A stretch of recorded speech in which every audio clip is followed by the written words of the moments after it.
أعوذ بالله من الشيطان الرجيم. بسم الله الرحمن الرحيم. فما لكم في المنافقين فئتين والله أركسهم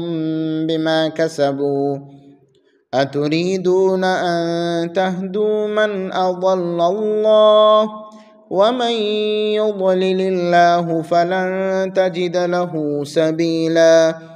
ودوا لو تكفرون كما كفروا فتكونون سواء فلا تتخذوا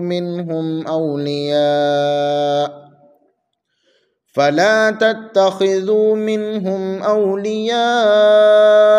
حتى يهاجروا في سبيل الله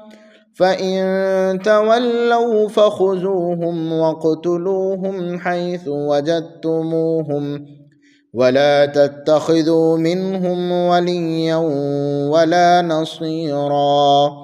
إلا الذين يصلون إلى قوم بينكم وبينهم ميثاق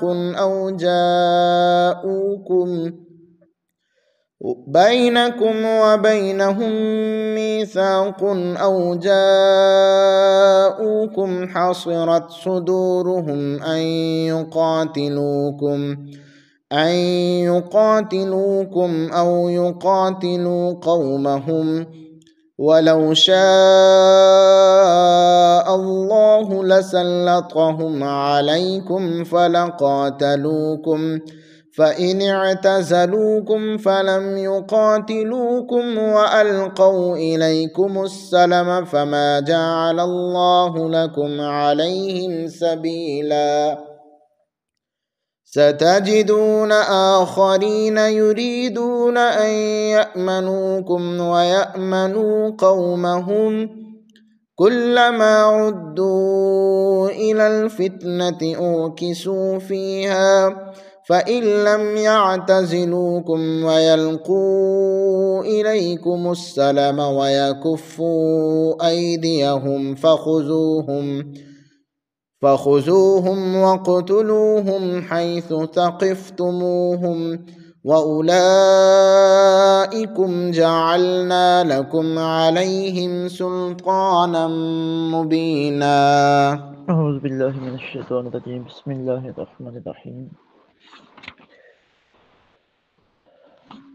فما لكم في المنافقين فئتين والله أركسهم بما كسبوا أتريدون أن تهدوا من أضل الله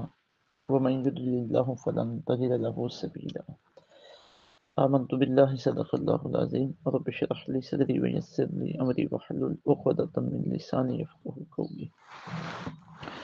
آج کا ہمارا درس قرآن سورہ النساء کی آیت نمبر 88 سے آیت نمبر 91 تک ہے۔ ان آیات طیبات میں ان منافقین کا ذکر ہے کہ میں نے پہلے تو کلمہ اسلام پڑھا، لیکن جب مکہ مکرمہ سے مدینہ طیبہ ہجرت کا حکم نازل ہوا تو اپنی بزدلی، مکہ میں موجود اپنے مال و دولت، اپنی فیملی، اس کی محبت اور اس کے دباؤ میں آ کر انہوں نے مدینہ طیبہ جانے سے انکار کر دیا، یا مدینہ طیبہ پہنچے تو صحیح لیکن وہاں کی سختیاں، مشکلیں، بے روزگاری، مال و اسباب کا نہ ہونا، اسے وہ برداشت نہیں کر سکے اور واپس اپنے ہاں مکہ مکرمہ میں واپس چلے آئے۔ ان کا ذکر ہو رہا ہے، اور پھر کچھ ایسے لوگوں کا ذکر ہو رہا ہے کہ جنہوں نے صرف مسلمانوں کے ڈر سے اور مسلمانوں کے خوف سے کلمہ پڑھا۔ یہ مدینہ طیبہ ہجرت کے بعد کے پھر آگے حالات ہیں، ان حالات میں جنہوں نے کلمہ پڑھا۔ تو ان دونوں گروپوں کے ساتھ مسلمانوں کا رویہ کیا ہونا چاہیے؟ مکہ میں جنہوں نے کلمہ پڑھا لیکن مدینہ ہجرت نہیں کی، ذاتی طور پر بزدل ہونے کی وجہ سے یا مال دولت کی قربانی برداشت نہ کر سکنے کی وجہ سے، اور دوسرا وہ جن نے مسلمانوں کے ڈر سے جو ہے نا وہ کلمہ پڑھا تھا، تو ان کے ساتھ مسلمانوں کا کیا رویہ ہونا چاہیے؟ یہاں پہ ایک چھوٹے سے سوال کا جواب ہی پہلے دینا مناسب ہے۔ عموماً تو یہی ہے کہ منافقین مدینہ طیبہ میں ہی پیدا ہوئے تھے، عمومی طور پر جہاں سورہ بقرہ سے منافقین کے جو تذکرے شروع ہوتے ہیں، لیکن کچھ لوگ ایسے بھی تھے کہ وہ مکی زندگی میں بھی مسلمان تو ہو گئے، لیکن ڈر خوف ان چیزوں کی وجہ سے وہ پکے مسلمان نہیں ہوئے۔ ان میں سے کچھ خدا تعالیٰ نے بعد میں توفیق بھی عطا فرما دی، کچھ ایسے بھی ہوں گے جنہیں توفیق نہ ملی ہوگی، اللہ رب العزت بہتر جانتے ہیں۔ تو یہ پس منظر ہے ان آیات طیبات کا۔ تو فرمایا فما لکم فی المنافقین، سو تمہیں کیا ہو گیا ہے منافقین کے بارے میں، فی اتین، تم دو گروہ بن گئے ہو، واللہ ارکسہم، حالانکہ اللہ تعالیٰ نے انہیں اوندا کر دیا، بما کسبوا، ان کے کرتوتوں کی وجہ سے۔ اتریدون، کیا تم چاہتے ہو، ان تہدوا من اضل اللہ، اسے راہ دکھاؤ جسے گمراہ کر دیا ہے اللہ نے، ومن یضلل اللہ، اور جسے گمراہ کر دے اللہ تعالیٰ، فلن تجد له سبیلا، تو ہرگز تو اس کے لیے ہدایت کا راستہ نہیں پائے گا۔ ودو، وہ اس بات کو پسند کرتے ہیں، دوست رکھتے ہیں کہ لو تکفرون کما کفروا، کہ اگر تم بھی کفر کرنے لگو جیسے انہوں نے کفر کیا، فتکونون سواء، تاکہ تم سب برابر ہو جاؤ، فلا تتخذوا منہم اولیاء، پس نہ بناؤ تم ان میں سے اپنے دوست، حتی یہاجروا فی سبیل اللہ، یہاں تک کہ وہ ہجرت کریں اللہ کی راہ میں، فإن تولوا، پس اگر وہ ہجرت سے منہ موڑیں، فخذوہم، تو پکڑ لو انہیں، وقتلوہم، اور قتل کرو انہیں، حیث وجدتموہم، جہاں کہیں پاؤ ان کو، ولا تتخذوا منہم ولیا، اور نہ بناؤ ان میں سے کسی کو اپنا دوست، ولا نصیرا، اور نہ مددگار، الا الذین یصلوا، مگر ان کو جو تعلق رکھتے ہیں، یعنی مطلب یہ کہ قتل نہ کرو ان لوگوں کو جو تعلق رکھتے ہیں، الی قوم، اس قوم کے ساتھ، بینکم، تمہارے درمیان، و بینہم، اور ان کے درمیان، میثاق، معاہدہ ہے، او جاؤکم، یا آگے ہوں تمہارے پاس، حسرت صدورہم، اس حال میں کہ تنگ ہو چکے ہوں ان کے دل، ان یقاتلوکم، کہ وہ جنگ کریں تمہارے ساتھ، او یقاتلوا قومہم، یہ جنگ کریں اپنی قوم سے، وَلَوْ شَاءَ اللَّهُ، اگر چاہتا اللہ تعالیٰ، لَسَلَّطَهُمْ، تو مسلط کر دیتا انہیں، علیکم، تم پر، فَلَقَاتَلُوكُمْ، تو ضرور لڑتے تم سے، فَإِنِ اعْتَزَلُوكُمْ، پھر اگر وہ کنارہ کر لیں تم سے، فَلَمْ يُقَاتِلُوكُمْ، نہ جنگ کریں تمہارے ساتھ، وَأَلْقَوْا، اور بھیجیں، إِلَيْكُمْ، تمہاری طرف، السلام، صلح کا پیغام، السلام، صلح کا پیغام، فَمَا جَعَلَ اللَّهُ، تو نہیں بنائی اللہ تعالیٰ نے، لکم، تمہارے لیے، علیہم، ان پر، سبیلا، کوئی راہ، مطلب کہ اب ان پہ زیادتی نہیں کرنی۔ ستجدون، تم پاؤ گے ان قریب، آخرین، چند اور لوگ، یریدون، جو چاہتے ہیں، ان یامنوکم، کہ امن میں رہیں تم سے بھی، ویامنوا قومہم، اور امن سے رہیں اپنی قوم سے بھی، کلما ردوا الی الفتنہ، لیکن جب بھی پھیر جاتے ہیں فتنے کی طرف، ارکسوا فیہا، تو منہ کے بل اس میں گر پڑتے ہیں، فإن لم یعتزلوکم، تو اگر نہ کنارہ کریں تم سے، ویلقوا الیکم السلام، یا نہ بھیجیں تمہاری طرف صلح کا پیغام، ویکفوا ایدیہم، اور نہ روکنے اپنے ہاتھ، فخذوہم، تو پکڑ لو انہیں، وقتلوہم، اور قتل کرو انہیں، حیث ثقفتموہم، جہاں تم انہیں پاؤ، وَأُولَٰئِکُمْ جَعَلْنَا، اور یہی وہ لوگ ہیں کہ دیا ہے ہم نے، لکم، تمہیں، علیہم، ان پر، سلطان مبینہ، کھلا اختیار۔ اب یہ بھی بات یاد رکھنے کی ہے کہ یہ جو جنگ وغیرہ کا حکم ہے، پکڑنے کا حکم ہے، یہ اس وقت ہے جب جنگوں کی اجازت مل چکی تھی اور مسلمان اپنے بچاؤ کے لیے، اپنے دفاع کے لیے، تو پھر کئی دین اسلام کی سربلندی کے لیے، دعوتی میدان ہموار کرنے کے لیے کافروں کے ساتھ جنگ کرتے تھے اور ان کے ساتھ قتال کرتے تھے جو دین کے راستے میں رکاوٹ تھے اور مسلمانوں کے لیے تنگی اور پریشانی کا ماحول بناتے تھے۔ تو یہ جنگ کی حالت اس وقت کی ہے۔ عمومی طور پہ جو پر امن کافر ہیں ان کے ساتھ تو جنگ کرنا جائز نہیں ہے، ان کے ساتھ جنگ کرنا جائز ہے جو مسلمانوں دعوت حق کے راستے میں رکاوٹ بنتے ہیں، مسلمانوں کو سکن کرتے ہیں۔ تو یہ جہاد کے تفصیلی احکامات پیچھے گزر چکے ہیں، تو اس چیز کو پیش نظر رکھنا ان اجازت کی بات کو سمجھنے کے لیے بہت ضروری ہے۔ سب سے پہلے یہ فرمایا گیا کہ مسلمانوں تمہارے اندر منافقین کے بارے میں دو گروہ بن گئے ہیں۔ اب جو مکہ میں ہی موجود رہے، رسول اللہ صلی اللہ علیہ وسلم کی بات انہوں نے نہیں مانی، پھر جب مدینے آئے اور پھر واپس چلے گئے، اب ان کے بارے میں مسلمانوں میں اختلاف پیدا ہو گیا، آیا کہ وہ مومن رہے، منافق رہے، کافر ہیں، کیا ہیں؟ تو فرمایا اس بحث میں کیوں پڑھتے ہو، ان کا تمہارے ساتھ کوئی تعلق ہی نہیں ہے، یہ تم میں سے جو حمایت کرتے ہیں ان کی، انہیں حمایت کرنے کی کیا ضرورت ہے، دین اسلام نے انہیں مسلمان نہیں مانا۔ فما لکم فی المنافقین، سو تمہیں کیا ہو گیا منافقین کے بارے میں، فیتین، تم دو گروہ بن گئے ہو، واللہ ارکسہم، حالانکہ اللہ تعالیٰ نے عمدہ کر دیا انہیں، بما کسبوا، بوجہ ان کے کرتوتوں کے۔ مطلب یہ کہ وہ پہلے بھی مشرکین سے آئے تھے، اب رسول اللہ صلی اللہ علیہ وسلم کی بات نہ مان کر ان ہجرت تک کا حکم تسلیم نہ کر کے وہ دوبارہ انہی کے ساتھ جا کے مشرکین کے ساتھ ہی جا کے مل گئے ہیں، تمہارے ساتھ ان کا کوئی تعلق نہیں ہے۔ اتریدون ان تہدوا، کیا تم چاہتے ہو کہ اسے راہ دکھاؤ، من اضل اللہ، جسے اللہ نے گمراہ کر دیا، ومن یضلل اللہ، جسے گمراہ کر دیا اللہ تعالیٰ، فلن تجد له سبیلا، ہرگز نہیں پائے گا تو اس کے لیے ہدایت کا راستہ۔ ودو، اب ان کی جو خواہش ہے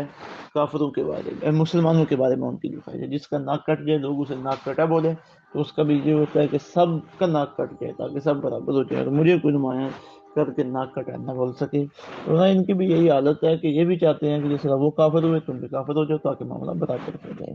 ودو، وہ دوست رکھتے ہیں، لو تکفرون کما کفروا، کہ تم بھی کفر کرنے لگو جیسے انہوں نے کفر کیا، فتکونون سواء، اور تم سب پھر برابر ہو جاؤ۔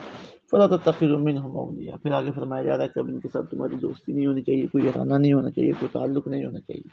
فلا تتخذوا منهم اولیاء، نہ بناؤ تم ان سے اپنے دوست، حتی یہاجروا فی سبیل اللہ، یہاں تک کہ وہ ہجرت کریں اللہ کی راہ میں۔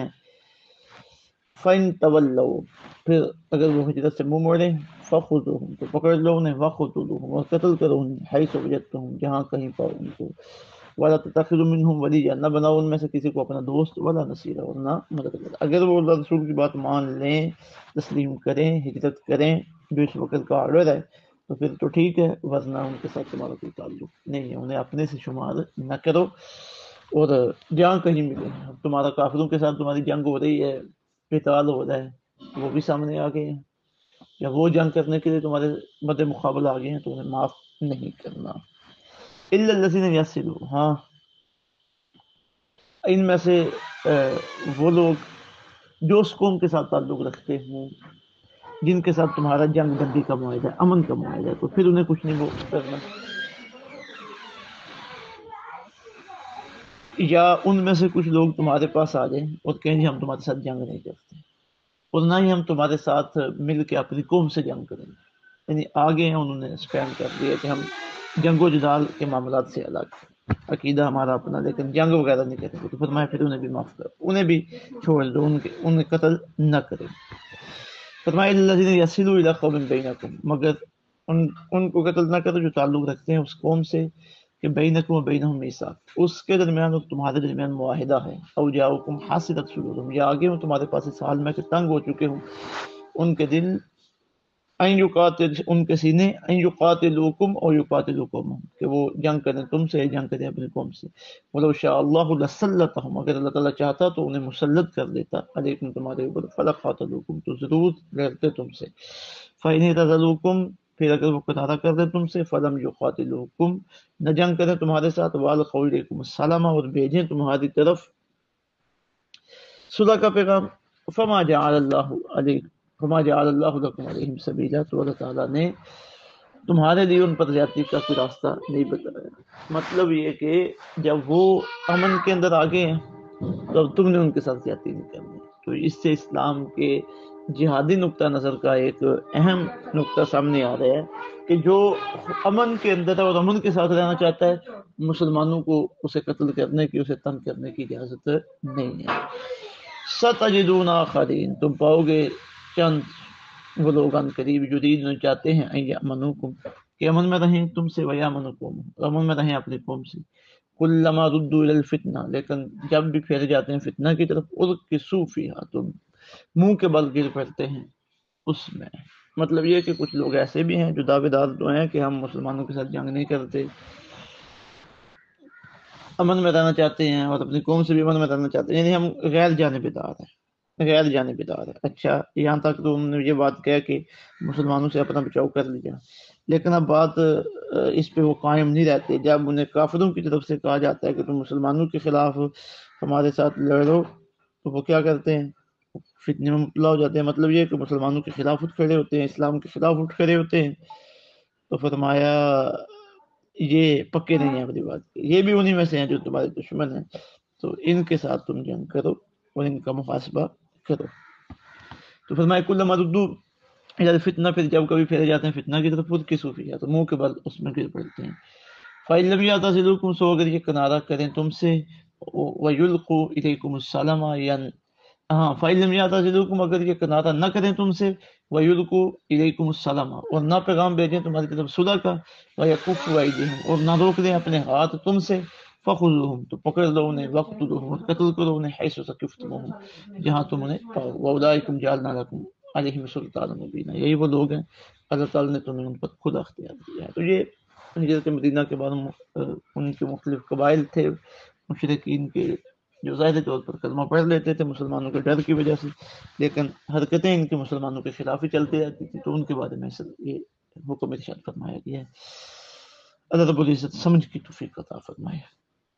آج کے دور میں بھی اگر مسلمانوں کی کہیں پہ اسلامی حکومت قائم ہو جائے، مکمل اسلامی حکومت، اور پھر آگے سے مشرکین کفار ان کے ساتھ مسلمانوں کے لیے اگر یہ وہ سامنے آئیں تو انہیں جاتے طیبات پہ عمل ہوگا۔ اور پھر اس کے علاوہ اس سے سیرت نبی صلی اللہ علیہ وسلم اور تاریخ اسلام کا پتہ چلتا ہے کہ کن کن حالات سے مسلمان گزر کر مضبوطی کی طرف گئے ہیں۔ اللہ رب العزت سمجھ کے اور عمل کی توفیق عطا فرمائے۔ وما علینا الا البلاغ۔